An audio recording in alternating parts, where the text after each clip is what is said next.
Welcome back to Big Bacon's Collection.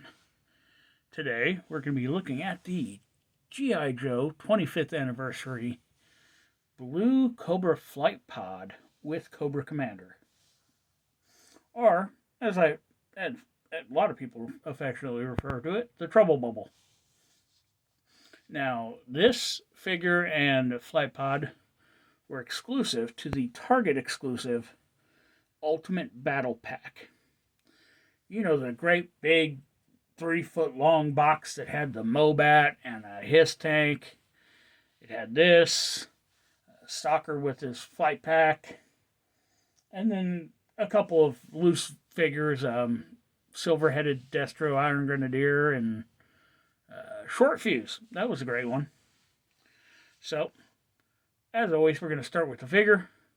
Then we're going to look at the vehicle, get him in it, and get it up on the shelf.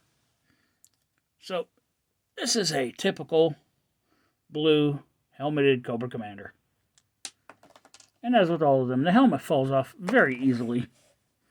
And if you're not careful, you'll launch it across the room. The helmet itself, blue, silver striping. Got some sort of attachment weird point at the back of the mask that's supposed to kind of peg. That right there is supposed to kind of peg into it, but it doesn't really hold it on all that well. It's got the light blue undershirt, the non-chrome silver mask, so that society can see the mockery it is of itself. Okay, double-breasted jacket, got a nice large red Cobra emblem tempoed on there. Big black gloves with the silver edging. Look really nice. Then he's got both a waist belt and a hip belt. Why? Don't know. Silver trim does go all the way around. On the back, he's got a silver location to put his Venom Blaster.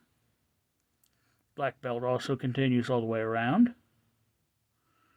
They even painted in the buttons on his back pockets. As you can see, when they clipped it off of the mold tree, they did not do a great job. And then just slacks for the pants. This side, he's got some sort of pouch that's strapped to his leg. Got a pair of black boots or shoes with the stirrups coming over them. Nice red and black belt buckle. Now, I'm sure you're noticing what I'm noticing. And I don't know what causes this.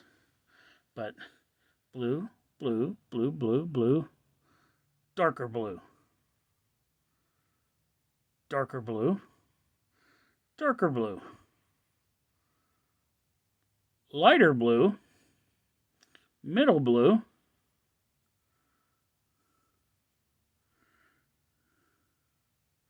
I don't know why that happens. Some plastic ages differently than others, and when it does, it discolors. And why it discolors the way it does, I have no freaking clue. But as far as paint goes, I've not seen anything on here that looks inaccurate or incorrect or bad. Straps are painted in nicely, boots are well done, stirrups are painted as they're supposed to be. Maybe a little bit on the heel there for the stirrup. On the back here, everything's fine. The belt, both belts seem to go along with very little, if any, paint blemishes. Even the glove tops are okay, maybe a little bit messy on the glove tops, but that's it. Coming over to the flight pod. So, it is a flight pod. So let's start with the basics. Propulsion. To get airborne, 2 jet turbines attached to the back. Does have a rudder system. They are interconnected by a link. It attaches to the main body. Now the main body's got some greebling, some bolts here and there, just odd attachments. Underneath you've got the landing stand. Up on the top you have a large opening clear canopy. Very badly placed sticker. Let's be fair. Trying to get any flat stickers onto a round surface is going to suck. And I've had this so long, I think I was actually quite drunk when I tried to put this one on.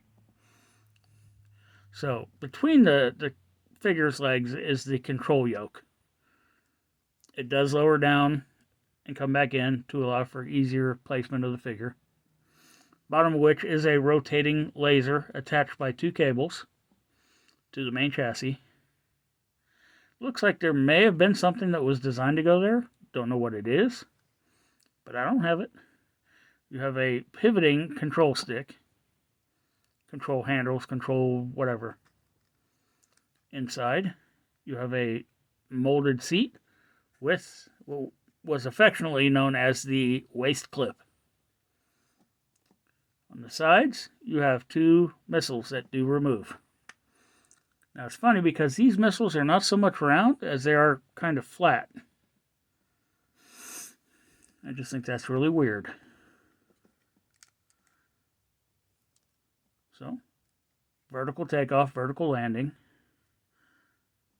I think that's a fuel point attachment. I don't know where the forward momentum comes from, unless it's flying like this. I don't know. Vertical, I can understand. Horizontal thrust, no clue.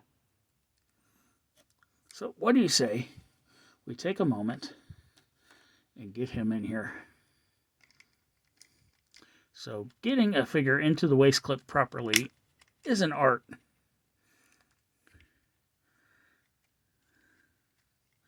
Getting one into the trouble bubble period is an art. So we've got the figure in place. I'm going to close the yoke. He only has one open hand. So placing his hands on the controls, not that difficult. The other hand comes up in sort of a retreat hand. Get his feet up elevated just above the bottom of the gun, because when you set him on the deck, the gun is going to be on the bottom, touching the ground. Get his helmet back on him, close up the canopy, and there you have it. So, without any further ado, what do you say we take a moment and get him up on the stand, or up on the shelf, I should say. Got a nice little spot for you, buddy, right? There. All right, everybody. Once again, thanks for tuning in. Be sure to subscribe, like, share, comment, hit that notification bell. And I'll see y'all next time.